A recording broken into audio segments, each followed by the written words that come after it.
ओम नमो भगवते वासुदेवाय। ओम नमो भगवते वासुदेवाय। ओम नमो भगवते वासुदेवाय। ओम नमो भगवते वासुदेवाय। ओम नमो भगवते वासुदेवाय।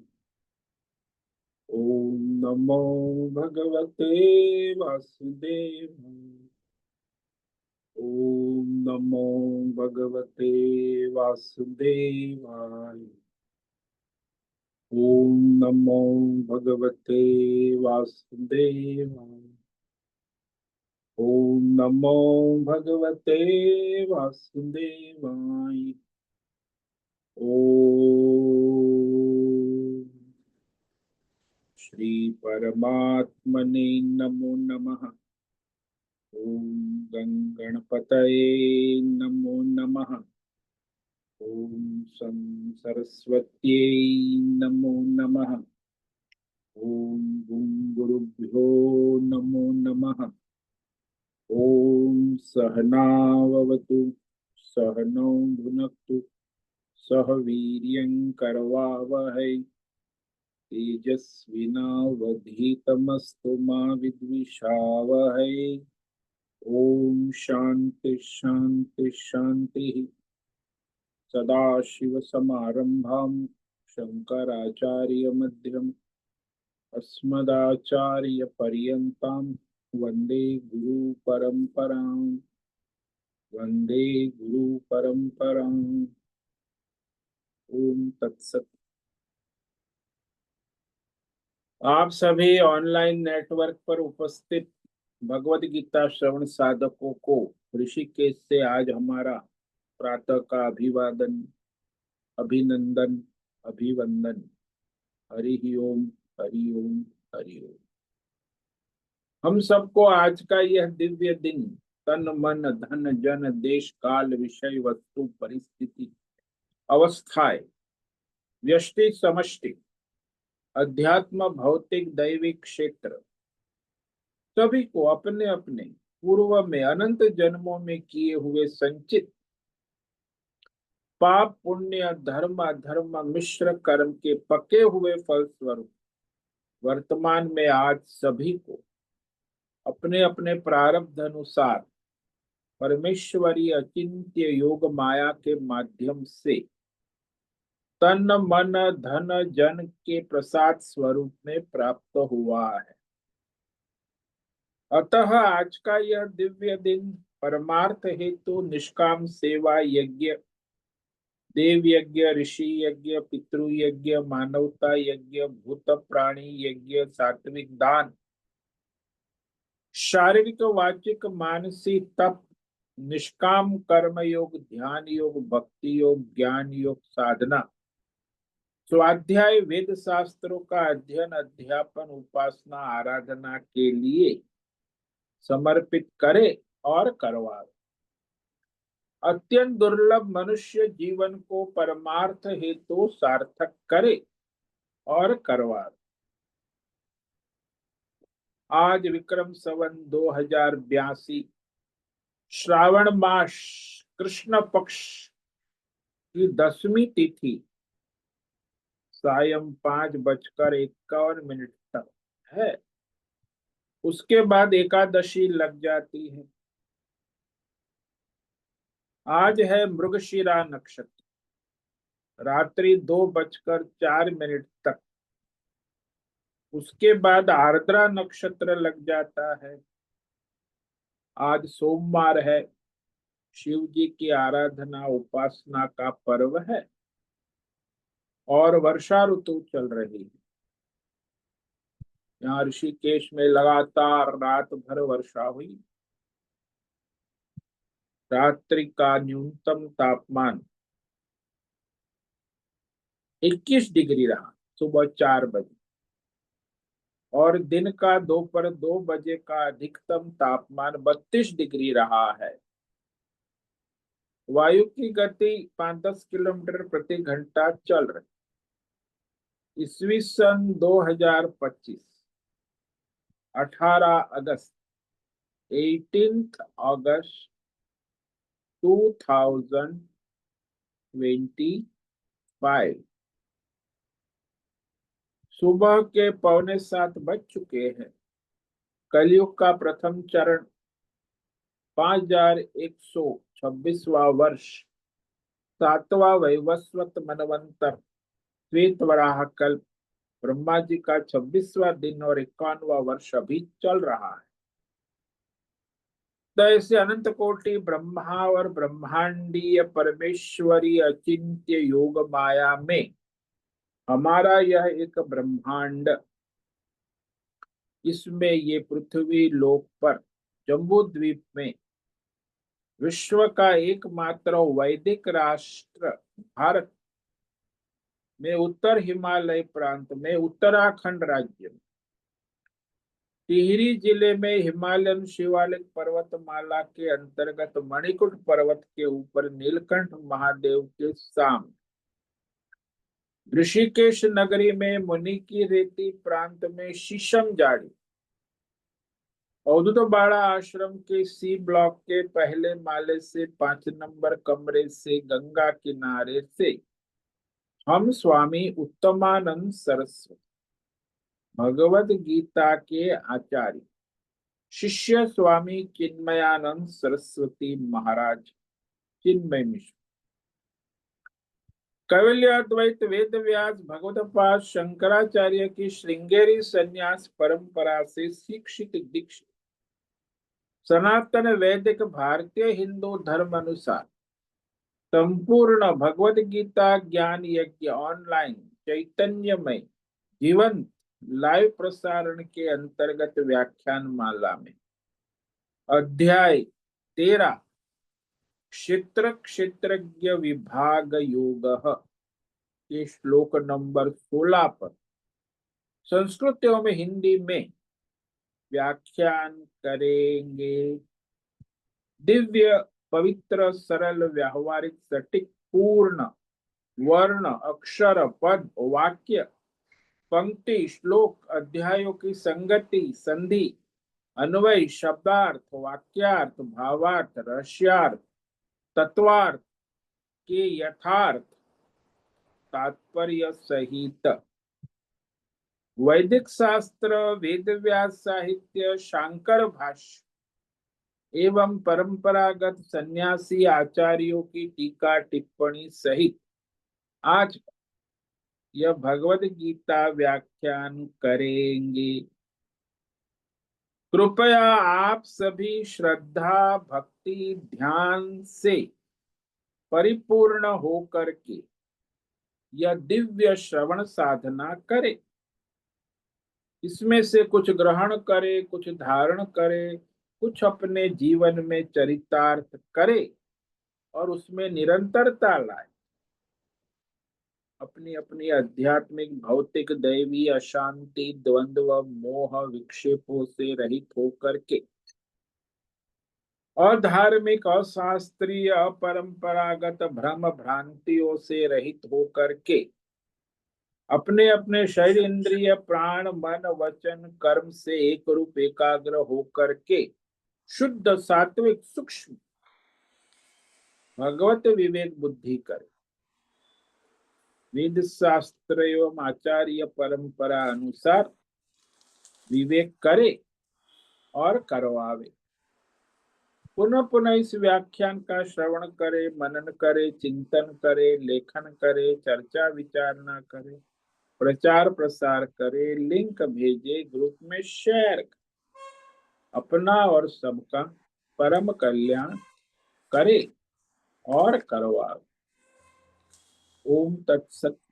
ओम ओम ओम।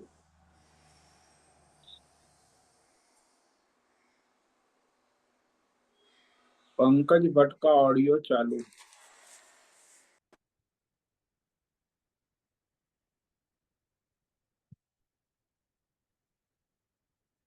तो कल हमने श्रीमद् भगवद गीता अध्याय 13 के श्लोक नंबर 12 से 15 तक सार दर्शन किया था। और श्लोक नंबर 16 में भगवान सबकी उत्पत्ति स्थिति लय का मूल आधार पुनः उत्पत्ति का भी सर्वव्यापी परमात्मा ही है।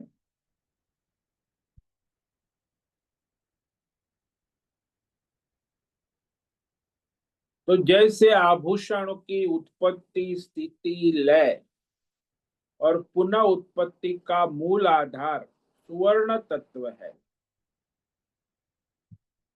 वैसे ही परमात्मा इस सारे व्यष्टि समष्टि पिंड ब्रह्मांड संपूर्ण देश काल विषय सबकी उत्पत्ति स्थिति लय का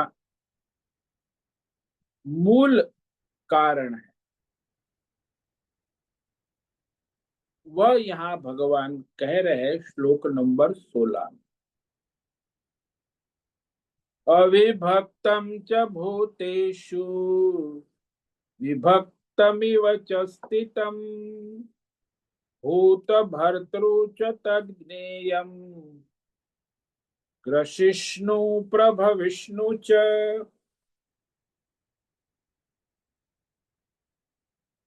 तो वह जो परमात्मा है वह सब में अविभक्तम च भूतेषु अविभक्त है, यानी परिपूर्ण है, किसी से अलग नहीं है। परिपूर्ण होने पर भी सभी देश काल विषय क्षेत्र संपूर्ण प्राणी कीटी से ब्रह्मा विष्णु महेश तक भिन्न भिन्न रहते हुए सब में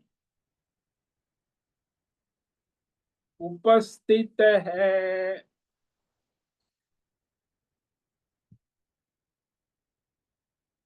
भिन्न भिन्न नाम रूप उपाधि के द्वारा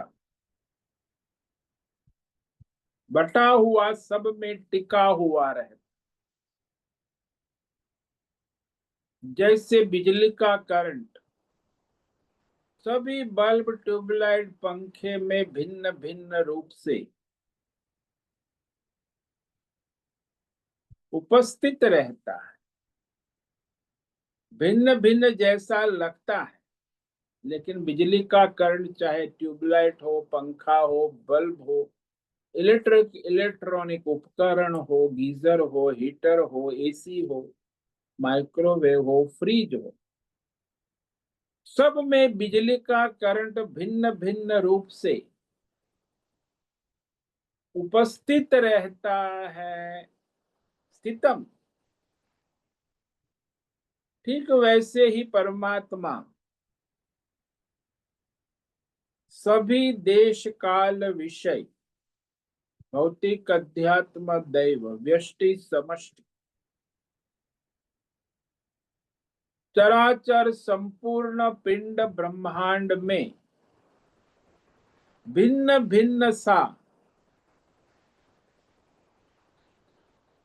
प्रतीत होता है, उपस्थित रहता,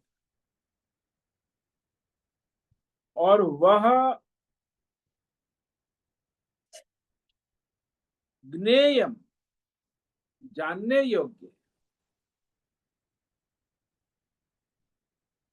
यानी संसार में सबसे अधिक जानने योग्य कोई तत्व है, जैसा है वैसा शास्त्र के अनुसार, परंपरा के अनुसार यदि कुछ जानने योग्य है तो वह केवल परमात्मा ही है। जैसे सभी आभूषणों में जानने योग्य केवल सुवर्ण तत्व है,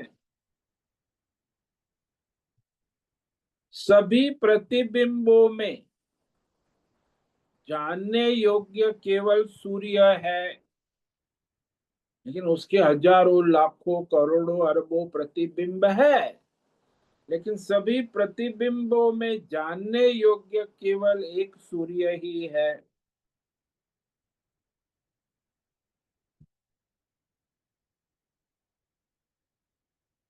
और वह परमात्मा सबका धारण पोषण करने वाला है, भूत भर्तृ। और वह परमात्मा सबका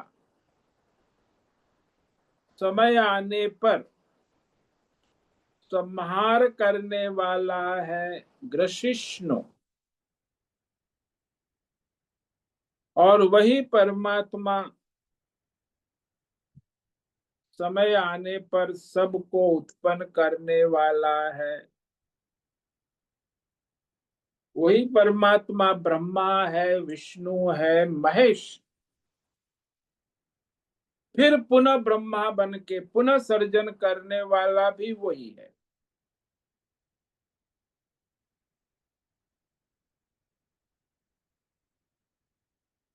तो वह परमात्मा ज्ञेयम च कहा, ज्ञेय। कहाँ जानोगे उसको? क्षेत्रज्ञ परमात्मा उपस्थित है, जानने योग्य वर्तमान स्थिति काल में सारे पिंड ब्रह्मांड को धारण करता है।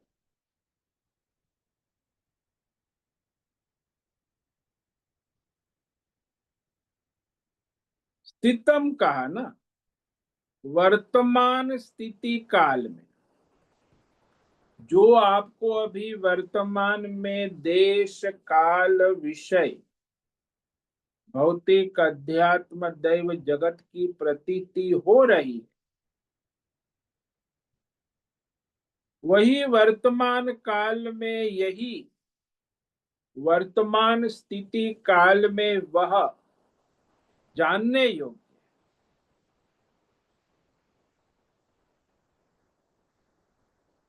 क्योंकि आप जो वर्तमान में देख रहे हो, जिसके द्वारा देख रहे हो, जान रहे हो, वह परमात्मा क्षेत्रज्ञ है।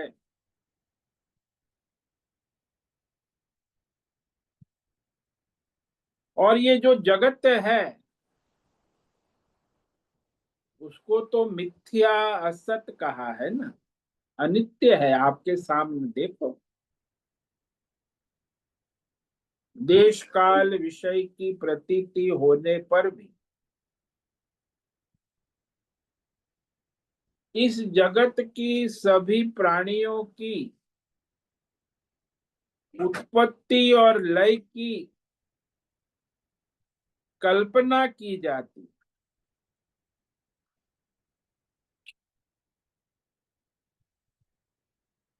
उत्पत्ति और लय की कल्पना की जाती। हालांकि ये संसार की जो प्रतीति है वर्तमान में,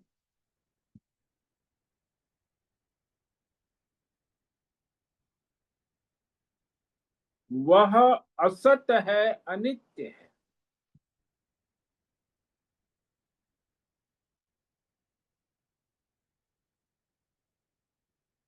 इसीलिए यह जो प्रतीति है, न मिथ्या जगत की उत्पत्ति होती है, न इस मिथ्या जगत का लय होता है। ठीक वैसे जैसे रस्सी में अज्ञान से वर्तमान में सर्प स्थित दिखता है,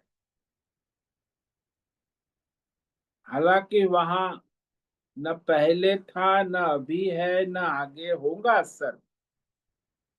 लेकिन रस्सी में अज्ञान से वर्तमान में सर्प दिखता है। वह सर्प कभी पूर्व में उत्पन्न नहीं हुआ दिखता और न नष्ट होता हुआ दिखता है। आपने उत्पन्न होते हुए देखा? रस्सू में सर्प नहीं देखा, और नष्ट होते हुए भी नहीं दिखा।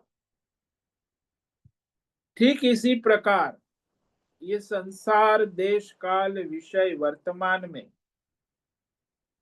जब हमें प्रतीत होता है, तब वर्तमान स्थिति काल में वर्तमान में ही प्रतीत होता है। आपने इस संसार की उत्पत्ति नहीं देखी है और इस संसार का लय भी नहीं देखा। संसार केवल आप वर्तमान में देख रहे हैं। देश, काल, विषय, वस्तु, व्यक्ति, परिस्थिति। इसलिए हमारे जो संसार में कर्मकांडी लोग हैं, वैदिक कर्म करने वाले या लौकिक, अवैदिक या वैज्ञानिक कर्म करने वाले, ये लोग कहते हैं कि यह जो देश, काल, विषय, संसार है, यह ऐसा ही रहता है, एक साथ।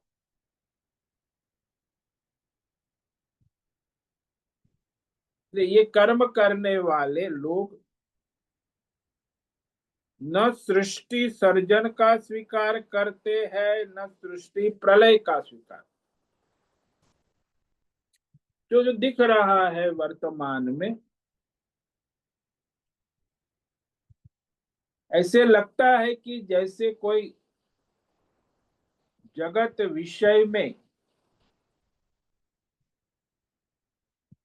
हमें विवेक नहीं हो रहा है।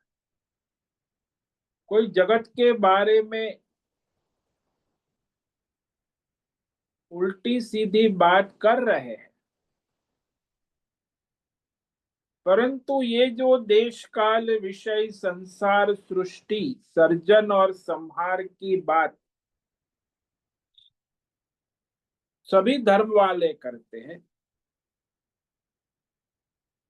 पहले कुछ नहीं था, बाद में सृष्टि का सर्जन हुआ, बाद में सृष्टि का प्रलय होगा। तो सभी संप्रदाय वाले सृष्टि का सर्जन और संहार की शास्त्रीय बातें करते हैं, लेकिन ये शास्त्रीय बातें एक कल्पित विचार ही है। विचार कहो, वृत्ति कहो, कल्पित वृत्ति। संसार का, जगत का अनुभव हमको केवल वर्तमान में, वर्तमान स्थिति काल का ही होता है।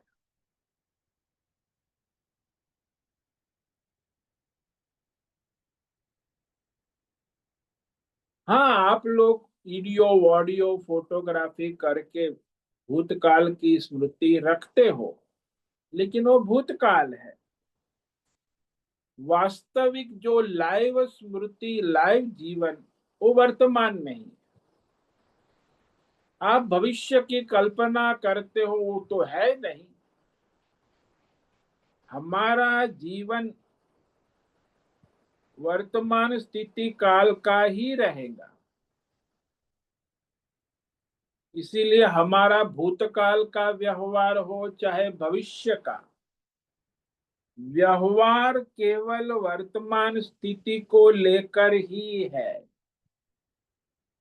इस कर्म की बात है, आपने पहले क्या कर्म किए, तभी भी वो वर्तमान था, तभी कर्म किए।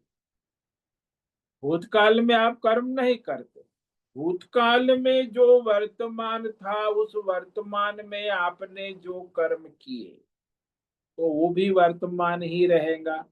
वर्तमान में जो आप कर्म कर रहे वो भी वर्तमान है, और भविष्य में जो आप कर्म करेंगे वो भी भविष्य में वर्तमान होगा तभी करेंगे। यानी वास्तव में आप भूतकाल और भविष्य में कोई कर्म नहीं कर सकते हैं, कोई उपासना नहीं कर सकते हैं।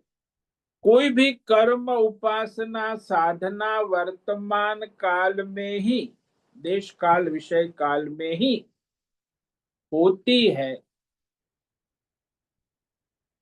इसलिए वर्तमान स्थिति काल में ही संसार संभव है, व्यवहार संभव।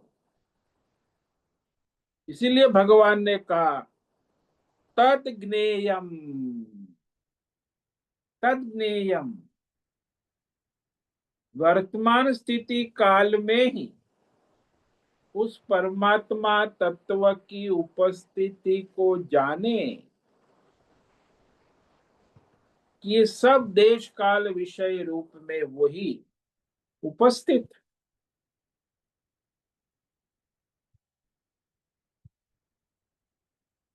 अब कहे कि ये तो वर्तमान अवस्था में है और केवल वही है, तीनों अवस्था में, जागृत स्वप्न सुषुप्ति में, वर्तमान में, वर्तमान लोक, वर्तमान काल, वर्तमान गुण, वर्तमान नाम, वर्तमान रूप, क्रिया, जाति, स्वभाव, प्रकृति, सब में उपस्थित है। इस तरह जानने योग्य है। तद ज्ञेयम, स्थितम कहा ना, उपस्थित है, उसे जानो।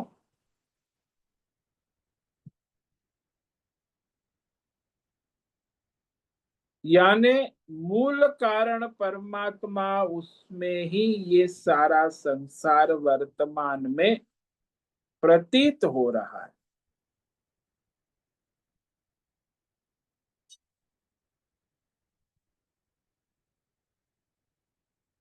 इसीलिए यहां स्पष्ट हो गया कि जैसे हमें रज्जु में सर्प दिखता है तो वर्तमान में दिखता है, उस सर्प का भूतकाल और भविष्य काल हम नहीं देखते।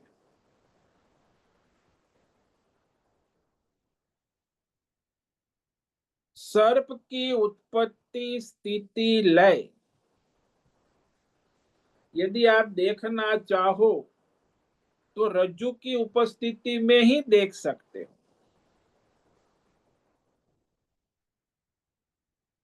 उसके सिवा सर्प की उत्पत्ति स्थिति लय नहीं हो सकती। यानी सर्प की उत्पत्ति स्थिति लय का आधार केवल रज्जु ही है। ऐसे ही ये सारे संसार, देश काल विषय पिंड ब्रह्मांड, उत्पत्ति स्थिति लय का आधार केवल परमात्मा है, क्षेत्रज्ञ परमात्मा। इसलिए भगवान ने यहां कहा कि वह भूत भर्तृ है। भर्तृ यानी धारण करने वाला, पोषण करने वाला, सभी देश काल विषय भौतिक अध्यात्म जीवों को उनके उनके कर्मों के अनुसार धारण पोषण करने वाला है।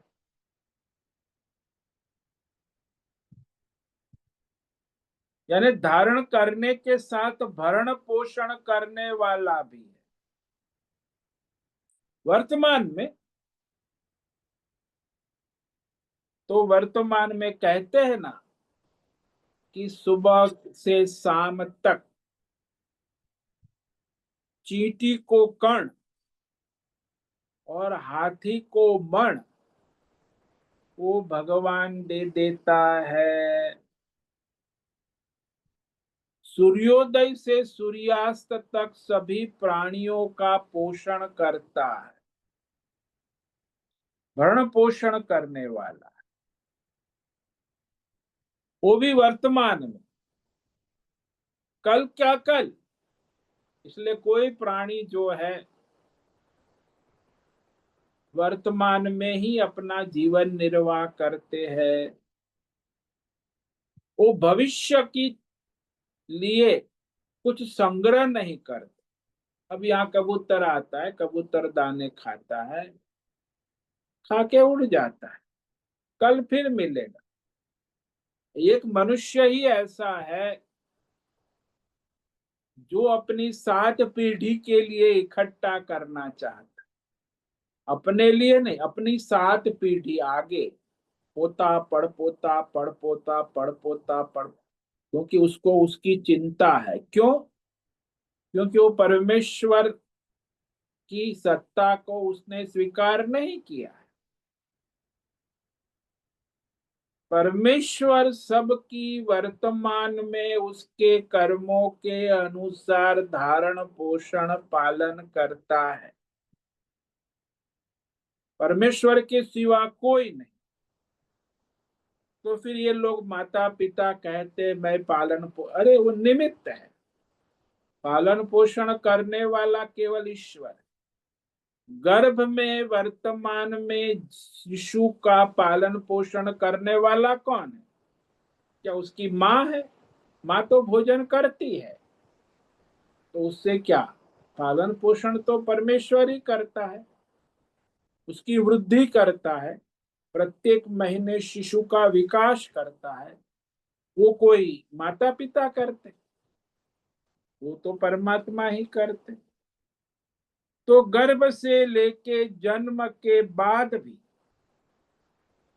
समस्त, केवल मनुष्य का नहीं, समस्त विश्व के सब पदार्थों को परमात्मा ही धारण करता है।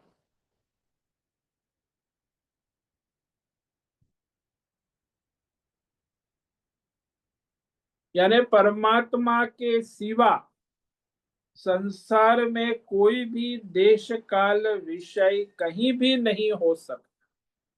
जो आप देख रहे हो ना, ये संसार, देश काल विषय भौतिक अध्यात्म दैव, सबको धारण करने वाला परमात्मा है।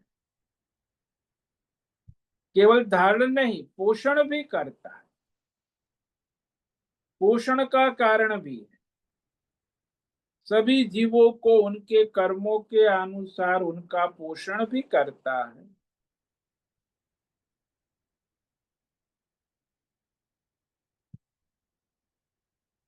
तो इस तरह जो है क्षेत्रज्ञ परमात्मा की मायामय निर्भरता,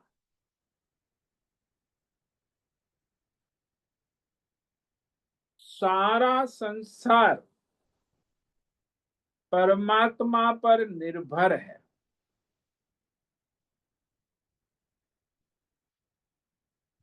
कोई स्वतंत्र नहीं है। मायामय जो सारी प्रतीति हो रही है, उसकी निर्भरता केवल क्षेत्रज्ञ परमात्मा पर, और परमात्मा इसका बल भी है और परमात्मा इसकी कमजोरी भी है। जैसे वो परमात्मा को नहीं जानता है, तो अज्ञान से वह परमात्मा उसकी कमजोरी बन जाता है, और यदि वो जानता है तो वही परमात्मा उसका बल बन जाता है। तो अज्ञानी के लिए परमात्मा जो है वो अज्ञान के कारण उसकी कमजोरी बन जाती, और ज्ञानी के लिए ज्ञान के कारण वह परमात्मा उसका बल भी बन जाता है। इसलिए जिसने विवेक किया, परमात्मा और अनात्मा का विवेक, उसमें देश काल विषय सारा वास्तव में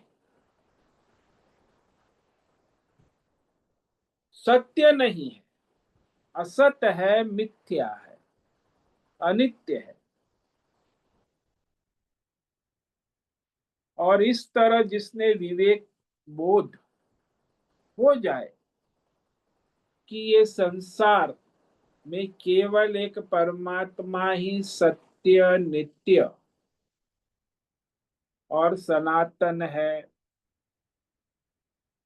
बाकी सब असत्य है, अनित्य है, मिथ्या है। यदि ऐसा किसी को 100% ज्ञान हो जाए तो फिर वह संसार में प्रवृत्ति परायण नहीं रह सकता है, यानी निवृत्ति परायण हो जाता है। इसी को सन्यासी कहे। वह मिथ्या है, उसमें प्रवृत्ति क्या हो।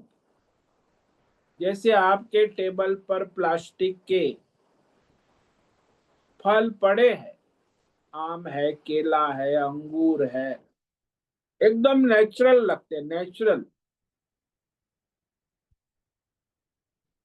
आपको पता है कि ये फल मिथ्या है, असत है, प्लास्टिक के है, तो कभी भी आपको उसे खाने की इच्छा, प्रवृत्ति नहीं होगी,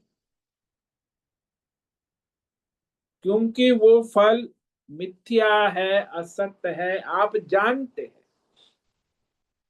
इसलिए आप उसमें निवृत्ति परायण ही रहेंगे, रोज देखेंगे लेकिन कुबर कभी भी ऐसा नहीं कहेंगे चलो एक केला खा लेते हैं, एक अंगूर खा लेते, क्योंकि आपको पता है इसमें प्रवृत्ति का कोई प्रयोजन ही नहीं है, क्योंकि ये मिथ्या है, असत्य है। तो सामने टेबल पर होते हुए भी आप निवृत्ति परायण रहेंगे, उसमें आपकी प्रवृत्ति होना संभव नहीं है। जब तक संसार में है पना, सत्यत्व बुद्धि है, नित्यत्व बुद्धि है, तब तक मनुष्य की संसार में प्रवृत्ति होती है, अन्यथा संसार में प्रवृत्ति नहीं हो सकती।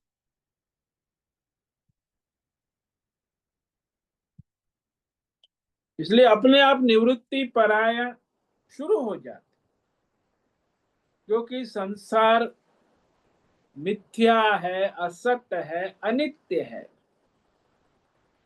ऐसी जिसकी बुद्धि में विवेक दृढ़ हो गया, साधन लोग सुनते हैं मिथ्या है, असत है, लेकिन उनको अभी भी प्रवृत्ति है, मतलब कि उनका दृढ़ विवेक नहीं हुआ है, निश्चय पक्का नहीं है, अनिश्चयात्मक ज्ञान है।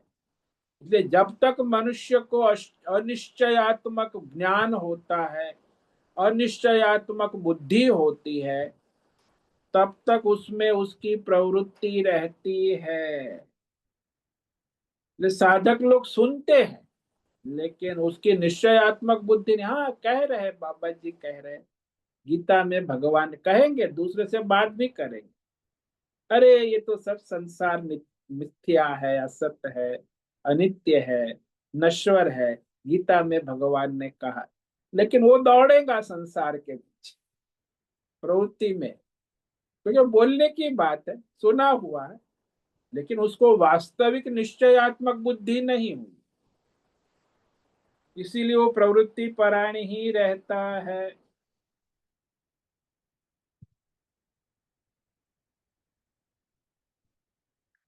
इसीलिए मनुष्य जब सुषुप्ति में चला जाता है, तब वो बिस्तर में सोया रहता। क्यों भाई? कोई प्रवृत्ति नहीं है, चद्दर ओढ़ के सोया है, तकिया लगा, तो ये सुषुप्ति है। संसार की प्रतीति नहीं है।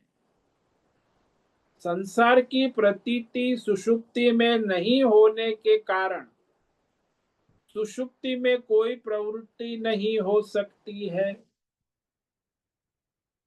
स्वप्न में होती है, क्योंकि स्वप्न में संसार की प्रतीति है, इसलिए आप स्वप्न में प्रवृत्त दिखते हैं।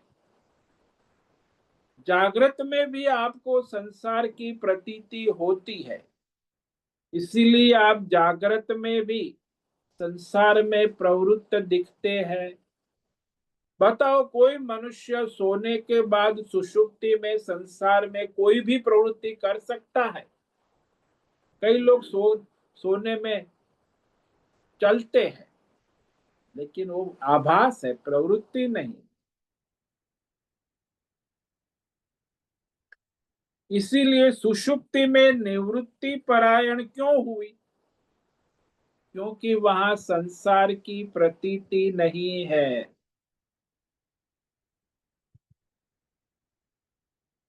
संसार में देखने में आता है कि जिस विषय के बारे में हमें मिथ्यात्व का बोध हो जाता है कि यह है कि नहीं है, फिर उसमें प्रवृत्ति नहीं हो।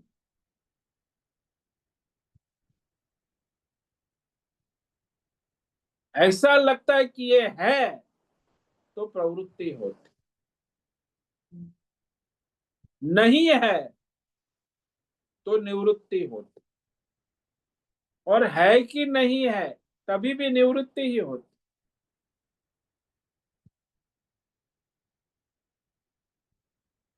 तो वहां दृढ़ प्रवृत्ति नहीं होती। तो दो जगह दृढ़ प्रवृत्ति नहीं होती कि ये प्लास्टिक के फल नहीं है, तो वहां प्रवृत्ति नहीं होगी। ये प्लास्टिक के फल है कि नहीं है संशय है, तो भी उसमें प्रवृत्ति नहीं। लेकिन ये प्लास्टिक के फल खाने लायक है, तो उसमें प्रवृत्ति होगी। ये संसार भी ऐसा ही है, प्लास्टिक के फल जैसा है। जब तक आपको उसमें सत्यत्व बुद्धि है, वो आप उसकी ओर प्रवृत्ति करोगे, अन्यथा फिर प्रवृत्ति नहीं हो सकती।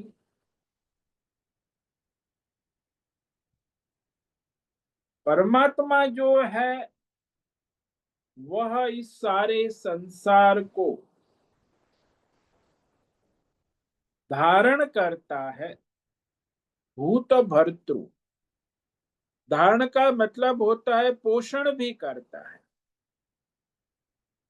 देश काल विषय व्यष्टि समष्टि सबको धारण कर पोषण करता है। जैसे कलाकार है, पात्र को धारण कर पात्र की स्क्रिप्ट के अनुसार पात्र का पोषण करता है।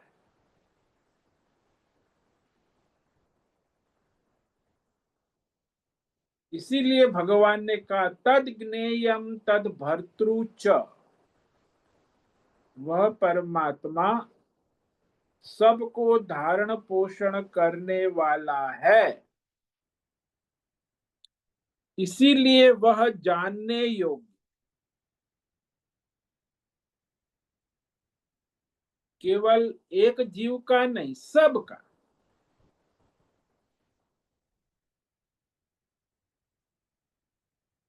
तो इस प्रकार कहने के बाद फिर भगवान ने कहा ज्ञेय से ही, ग्रसिष्णु भी है, यानी लय करने वाला भी है, सबको ग्रहण करने वाला, यानी सबका चटनी की तरह नाश्ता करने वाला, यानी सबको, ग्रसिष्णु का मतलब है सबको खा जाने वाला, निगलने वाला। कौन? संहार रूप, समय आने पर संहार करता है सारे व्यष्टि समष्टि। कोई भी प्राणी हो, कोई भी स्थान हो, कोई भी व्यक्ति हो, कोई भी देश हो, काल हो, या भी कोई भी देवता हो, सबका उसका समय आने पर सबका संहार करने वाला है। इसलिए कहते ना लोग कि उसका जाने का समय आ गया था, इसीलिए वो गंगा जी में स्नान करने गया और पैर फिसल गया और गया, बह गया। अब वो संहार कहते किसने किया? तो लोग कहेंगे अरे उसका पैर फिसल गया इसीलिए मर गया। नहीं, उसका समय आ गया, ईश्वर ने उसके प्रारब्ध के अनुसार उसका हिसाब पूरा करना था, तो उसका नदी में बहना यानी उसका संहार कर लिया। यानी सबका संहार करने वाला, उनके अकर्मों के अनुसार, प्रारब्ध के अनुसार,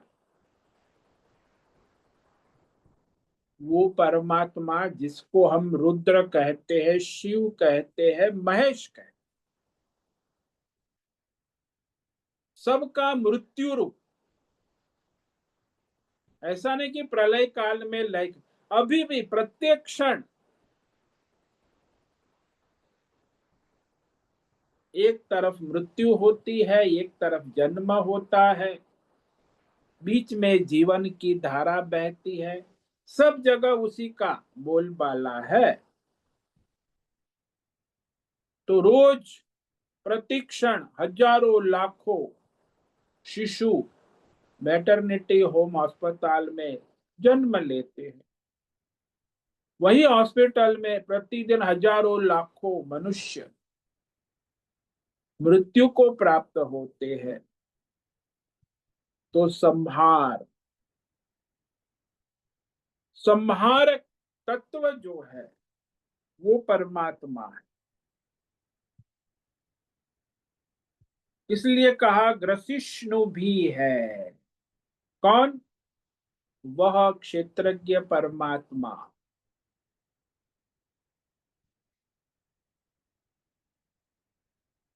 तो जैसे यह संसार हमें दिखता है, वैसे ही उसका लय भी हो जाता है। नहीं है, पहले कहते हैं देवदत्त है, आप कह रहे तुमको पता नहीं। अब देवदत्त नहीं रहा, एक सप्ताह पहले उसका हार्ट अटैक हो गया। देवदत्त नहीं है, एक सप्ताह पहले था, यहीं रहता था, लेकिन अब देवदत्त नहीं रहा। नाम रूपात्मक जगत जिसका लय होता है, तो वह लय किसमें होता है, किससे होता है? बोले वो लय परमात्मा में होता है और परमात्मा से ही हो।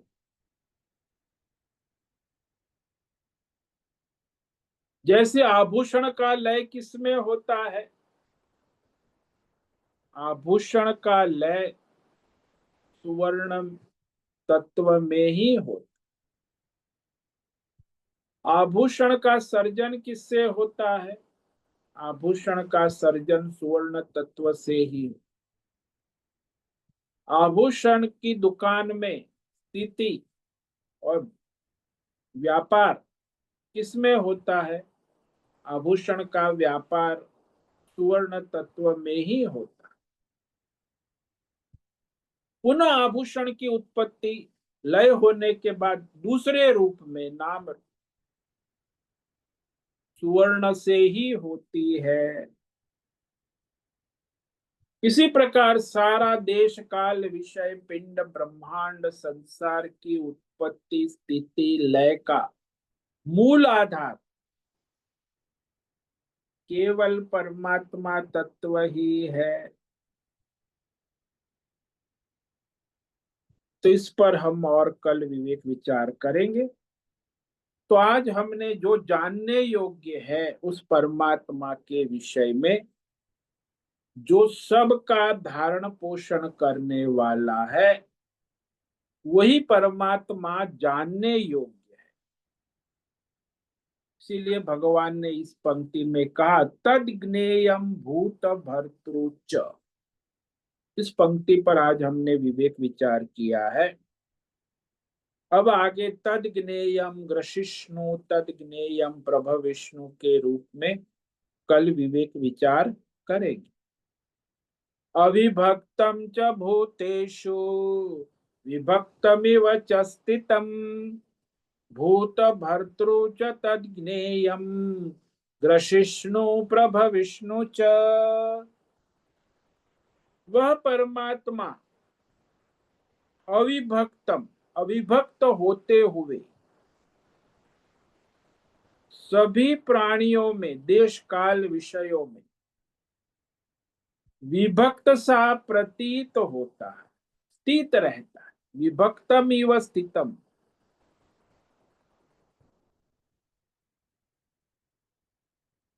वैसे ही जैसे आकाश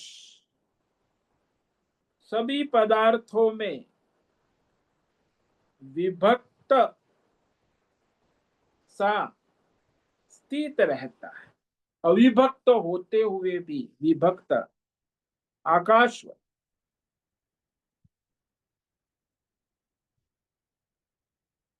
ठीक वैसे ही जैसे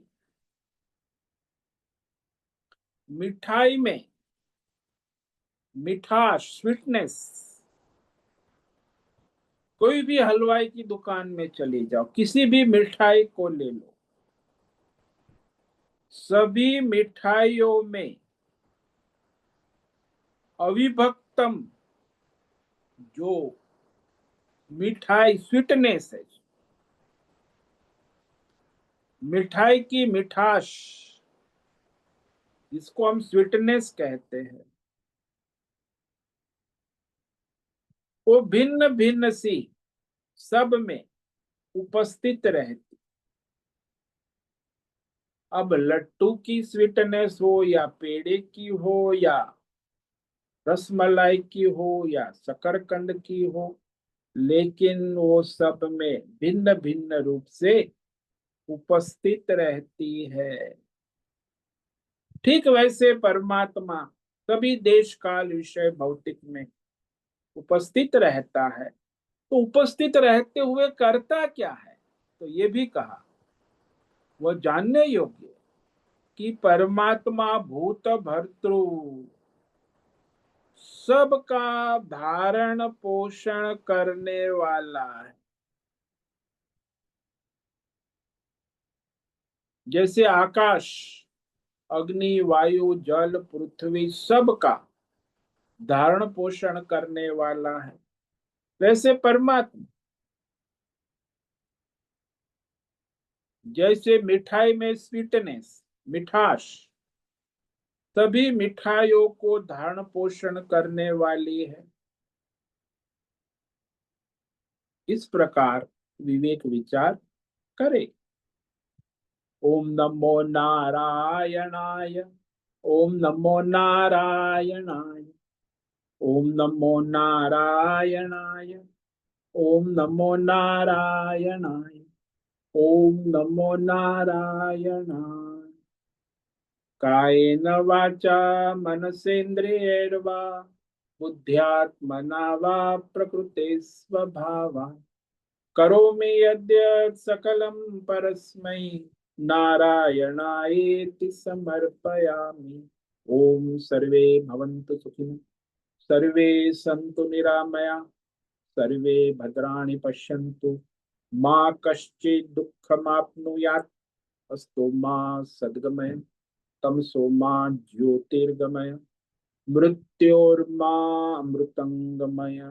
ओम पूर्णमद पूर्णमिदं पूर्णात् पूर्णमुदच्यते, पूर्णस्य पूर्णमादाय पूर्णमेवावशिष्यते। ओम शांति शांति शांति। शंकरं शंकराचार्यं केशवं बादरायणं सूत्र भाष्य कृतौ वंदे भगवन्तौ पुनः पुनः। ईश्वरो गुरुरात्मेति मूर्ति भेद विभागिने, व्योमवद्व्याप्तदेहाय दक्षिणामूर्तये नमो नमः। ओम गुं गुरुभ्यो नमो नमः। ओम तत्सत्। ब्रह्मार्पणमस्तु। ओम ओम ओम।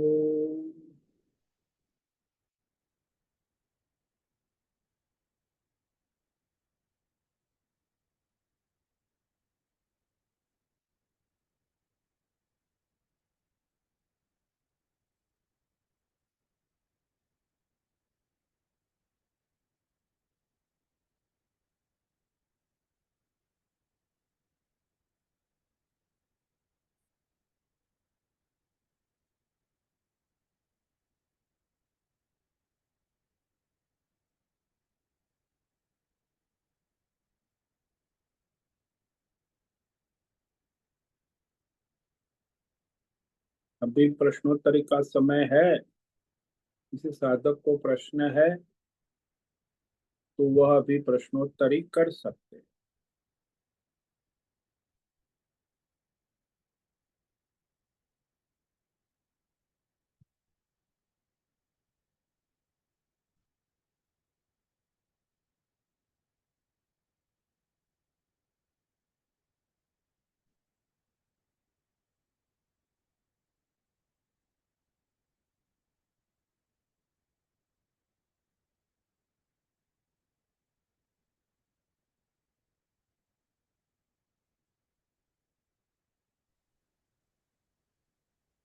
ओम नमो नमो नारायण स्वामी जी।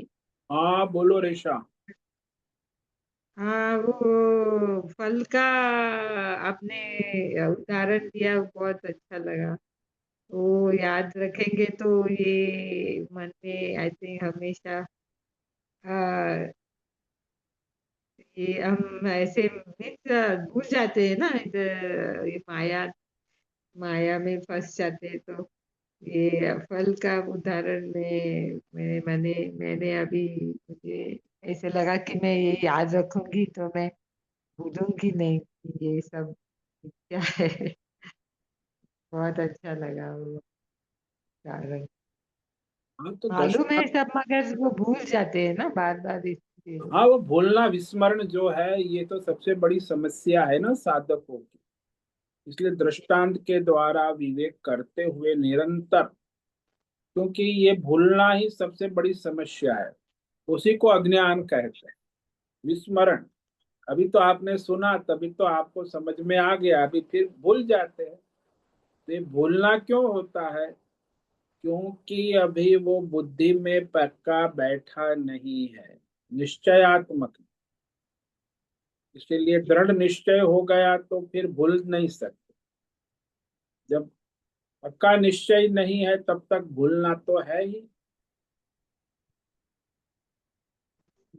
और ये एक ये व्याकरण का प्रश्न होगा, मुझे लगता है। वो अ, ग्रसिष्णु, वो कौन सा टाइप का वर्ड है? मीन्स ग्रसिष्णु ग्रसिष्णु का मतलब है खाने वाला, भोजन। खाने वाला। मृत्यु रूप से सबको निगलने क्रूरत वाला। है, क्रूरत है ना, आई थिंक। हाँ, भोजन करने वाला सबका, ग्रसिष्णु। निगलने वाला। निकलने वाला, अच्छा जी। अभी आप उसके बारे में और बताने वाले हैं कल ना? हाँ, कल बताएंगे ग्रसिष्णु के बारे में, हाँ और फिर प्रभु विष्णु के बारे में भी बताएंगे। जी। शिशु का आज बताया, मगर और बताने वाले हाँ, हैं। और बताएंगे कल। अच्छा, जेयम आपने बताया कि तद ज्ञेयम जानने योग्य है। यम, ज्ञाने योग। हाँ, संसार में जानने योग्य केवल एक परमात्मा है। उसको जान लिया तो फिर सब जान लिया। यानी आभूषणों में जानने योग्य केवल सुवर्ण है। सुवर्ण को जान लिया तो फिर सब आभूषण उसी में उत्पन्न होते हैं, रहते हैं, लय होते रहते। आभूषण है वही सनातन है, नित्य है। आभूषण नित्य नहीं, नहीं सुवर्ण है, ही नित्य है। सुवर्ण नित्य, जी जी। तो आपको ये विवेक हो गया कि आभूषण असत्य है, मिथ्या है, परिवर्तनशील है, उत्पत्ति विनाश वाले हैं। तो आपको आभूषण की मोह माया नहीं रहेगी। केवल आपको सुवर्ण तत्व का ज्ञान रहेगा कि सुवर्ण है।